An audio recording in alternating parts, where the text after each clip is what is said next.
ಹಾವೇರಿಯಲ್ಲಿ ಆಪರೇಷನ್ ಮಾಡ್ತಾ ಇದ್ದಂತೆ ಬಾಲಕ ಕೋಮಾಗೆ ಜಾರಿದ. ಹಾವೇರಿ ಜಿಲ್ಲಾಸ್ಪತ್ರೆಯ ವೈದ್ಯರ ವಿರುದ್ಧ ಒಂದು ಆರೋಪ ಕೇಳಿ ಬಂದಿದೆ. ಅವರ ಎಡವಟ್ಟಿನಿಂದ, ಅವರ ನಿರ್ಲಕ್ಷ್ಯದಿಂದ ಈ ಸಾವಾಗಿದೆ ಅಂತ ಹೇಳಿ ಬಾಲಕನ ಕುಟುಂಬಸ್ಥರು ಆರೋಪ ಮಾಡ್ತಿದ್ದಾರೆ. ಚಾಂದ್ಪೀರ್ ಫಕ್ರೂಸಾಬ್ ದೊಡ್ಡಮನಿಗೆ ಹರ್ನಿಯಾ ಸರ್ಜರಿ ಆಗ್ತಿತ್ತು. ಆಪರೇಷನ್ ಮಾಡ್ತಾ ಇದ್ದಂತೆ ಬಾಲಕ ಕೋಮಾಗೆ ಜಾರಿದ್ದಾನೆ. ಸದ್ಯ ಕಿಮ್ಸ್ ಆಸ್ಪತ್ರೆಯಲ್ಲಿ 7 ವರ್ಷದ ಬಾಲಕ ಚಿಕಿತ್ಸೆ ಪಡಿತಾ ಇದ್ದಾನೆ.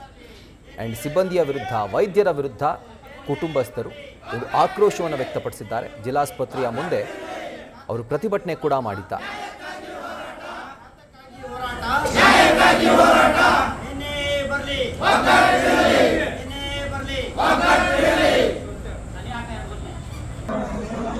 ನಮಸ್ಕಾರ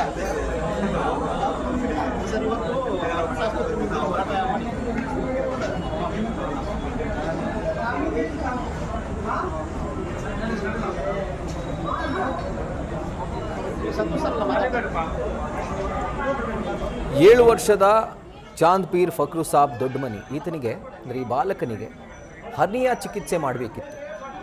ಇನ್ನು ಆಪರೇಷನ್ ಮಾಡ್ತಾ ಇದ್ದಂತೆ ಈತ ಕೋಮಾಗೆ ಜಾರಿದ್ದಾನೆ. ಅದು ಯಾವ ಕಾರಣಕ್ಕೆ, ಯಾವ ಮೆಡಿಕಲ್ ರೀಸನ್ನಿಂದ ಈ ರೀತಿಯಾಗಿ ಅವಘಡ ಸಂಭವಿಸಿದೆಯೋ ಗೊತ್ತಿಲ್ಲ. ಆಸ್ಪತ್ರೆಯ ವೈದ್ಯರ ಒಂದು ವರ್ಷನ್ ಕೂಡ ಪಡ್ಕೊಳ್ಬೇಕು. ಆದರೆ ಕುಟುಂಬಸ್ಥರು ಮಾಡ್ತಿರುವಂಥ ಆರೋಪ ಏನು ಅಂತಂದರೆ ವೈದ್ಯರ ನಿರ್ಲಕ್ಷ್ಯದಿಂದ